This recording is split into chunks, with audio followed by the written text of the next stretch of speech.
জামাত ইসলামী আওয়ামী জালেমদেরকে নিরাপত্তা দিচ্ছে, বিএনপি আওয়ামী জালেম মাফিয়াদেরকে অর্থ নিয়ে তাদের বউ সহ নিরাপত্তা দিচ্ছে। এই প্রেক্ষাপটে আপনার এই সুলতান জুগ সাহেব হুজুরের আলোচনা আমাদের জন্য একটা বৈচিত্র্যময় একটা আলোচনা আমরা বলতে পারি, মাইল ফলো হিসেবে বলতে পারি। আমি রাব্বানী ভাইকে বলছি যে আমাকে বক্তৃতা দিতে দিন না, আমি অসুস্থ, আমি কোথাও যাই না, কথা না। আমি কিন্তু আসল কথা বলবো, আসে যাই আর রাখতে পারি না এখানে। যার কারণে জুলাই আন্দোলনে কিন্তু আমি আমার বউ বাচ্চাদেরকে নিয়ে সামনের কাতারে ছিলাম, প্রতিদিন ছিলাম, সর্বস্ব মিলিয়ে দিয়ে। সেগুলো আপনারা ভিডিও আছে, সবকিছু আছে। কোন সাংবাদিক এই আন্দোলন বিরোধিতা করছে, এরা জুলাই বিপ্লবের মঞ্চে প্রতিদিন বক্তৃতা দিচ্ছে। সারা জীবন আওয়ামী লীগ আলেম ওলামাদেরকে জঙ্গি বলেছে, জঙ্গি মানি যোদ্ধা। আওয়ামী লীগ বিরোধী যোদ্ধা হচ্ছে আলেম ওলামা দেশের। আর এই আলেম ওলামাদেরকে আমরা শ্রদ্ধা করি, আমাদেরকে বলে জঙ্গির সহযোগী, জঙ্গির অর্থদাতা। আমার বিরুদ্ধে আজাদি পত্রিকায় উঠেছে। এই আজাদি মালিক শেখ হচ্ছে এই দেশের সবচেয়ে, চট্টগ্রামের সবচেয়ে বড় একজন আওয়ামী জালেমদের বড় একজন গডফাদার। এবং সভ্যতা, ইসলাম, মানবতার বিরুদ্ধে একটা বড় একটা শক্তি। কিন্তু তাকে আবার বিএনপি জামাত পূজা দিচ্ছে, মূল পাল্টিয়ে দিচ্ছে। ভয় পান আপনারা এগুলো বললে? আমি ভয় পাই না। ভয় না পাইতে না পাইতে সাইডের কাছাকাছি চলে আসছে। যাই হোক, ইনি সবচেয়ে বড় টাকা বাজারকারী, ওনার বিরুদ্ধে কেউ কথা বলবে না। আলেম ওলামাদের যে রাজনৈতিক দল নেজাম ইসলাম পার্টি, এটি কিন্তু নেজাম ইসলাম পার্টির যিনি পাকিস্তান আমলে নেজাম ইসলাম পার্টি একটা শক্তিশালী মানি ক্ষমতার অংশীদার ছিল। এই পার্টির নেতারা তখন বড় বড় মুরব্বীরা বলতো একদিন আওয়ামী লীগ বিলীন হয়ে যাবে। খতিব আজমের মাহফিলে আমি বসেছি, আমি বক্তৃতা শুনেছিলাম। আমাদের গ্রামে স্কুলের মাঠে একটা বড় অনুষ্ঠান হয়েছিল। তিনি সেদিন আওয়ামী লীগের উপর একটা বদুয়া দিয়েছিলেন।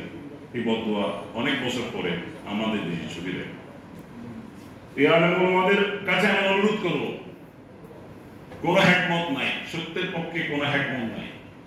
বেঁচে থাকার জন্য আপনি হ্যাকমত করেন, বড় যে একটা হ্যাকমত আছে না, এই হ্যাকমত করতে করতে ইসলাম সহ চলে জেলে। এই ধরনের হ্যাকমত তো খুব কষ্ট পায়। সুতরাং হ্যাকমত করেও আপনারা জঙ্গি উপাধি পেয়েছেন। সুতরাং হ্যাকমত না করে লড়াইয়ের ময়দানে আমাদেরকে অবতীর্ণ হতে হবে। আমরা বিজয়ী হয়েছি সবসময়, বিজয় সবসময় চিন্তায় হয়েছে, সবসময় বিজয়ের বিরুদ্ধে দাঙ্গা বাসরা এসে মঞ্চ দখল করেছে। সব বিএনপি নেতা যারা এমপি হতে চায় তাদের অ্যাকাউন্টে কোটি কোটি টাকা ঢুকে গেছে, সবগুলো আওয়ামী লীগের টাকা।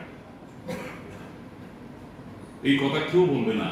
সুতরাং আজকের এই অনুষ্ঠানে আমি অনুরোধ করবো, আবার দেখা হয় কিনা জানি না, আমি কিন্তু অনেক বড় রোগী হয়ে গেছি, আবার দেখা হওয়ার সম্ভাবনা নাই।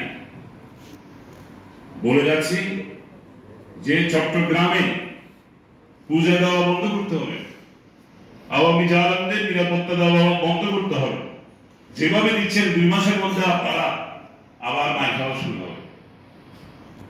2 মাস লাগবে না, সব আওয়ামী লীগ, আমার গ্রাম থেকে শুরু করে আমি জাতীয় ঢাকা, গতকাল আমি ঢাকা থেকে আসছি, ঢাকা পর্যন্ত সব জায়গায় আওয়ামী গুন্ডারা মিছিল দেওয়ার সময় জয় বাংলা চলে আসতেছে। ওদের মিছিলে, বিএনপির মিছিলে জিয়াজি সালাম করার পরে বলে জয় বাংলা। এর বড় ওরা বুঝে না, এত বড় বেকুব। শুধু একটা বুঝে, ক্ষমতা বুঝে, একটা বুঝে, টাকা বুঝে।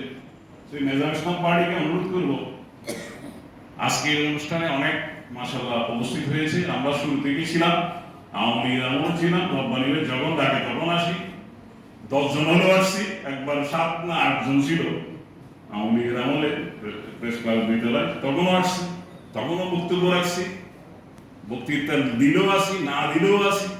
যেহেতু আলমুলমার পার্টি আমার বাবারা বা করতো, আমার বাবারা আলেমদের পিছনে হাঁটতো। বিপ্লবে দুর্নীতিবাজদের বিরুদ্ধে লড়াই হবে, যে বিপ্লবে ধর্ষণকারীদের বিরুদ্ধে লড়াই হবে, যে বিপ্লবে অবৈধ সম্পদ অর্জনকারীদের বিরুদ্ধে লড়াই হবে, যে বিপ্লবে মোনাফেক বেঈমানদের বিরুদ্ধে লড়াই হবে। যারা 17 বছর মোনাফিকি করে আবার আমাদের মঞ্চে চলে আসে, এদের বিরুদ্ধে লড়াই হবে, এদেরকে মারতে হবে সুজা হিসাবে।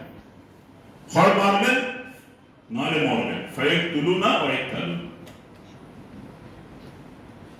আর কুতিবা আলাইকুমুল কিতাল যে আয়াতটা আছে, কদরের যে আয়াতগুলো আছে, এগুলো জারি রাখতে হবে। এগুলো জারি রাখছিলাম বলে বিপ্লব দেখেছেন। এগুলো আমরা আওয়ামী আমলে করছি, এখনো বলতেছি। এটা বিএনপি হোক, তরবারের সামনে, সমস্ত জালের তরবারের সামনে কোন রক্ষা নাই।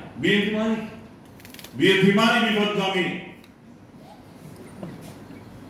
বিএনপি মানে টাকার লোভী, বিএনপি মানে বেঈমান মুনাফিক, বিএনপি মানে আন্দোলন না করে মিথ্যাবাদী।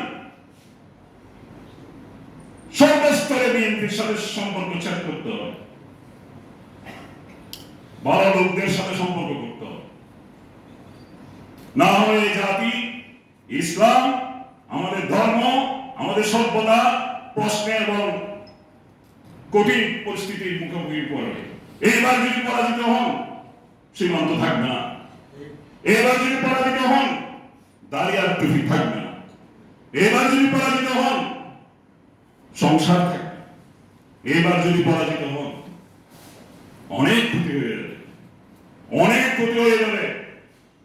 সুতরাং এই বিএনপি নামক জালেমদের হাত থেকে বাংলাদেশকে বাঁচাতে হবে। জামাত ইসলামের ভিতরে আওয়ামী জালেমদের আসছে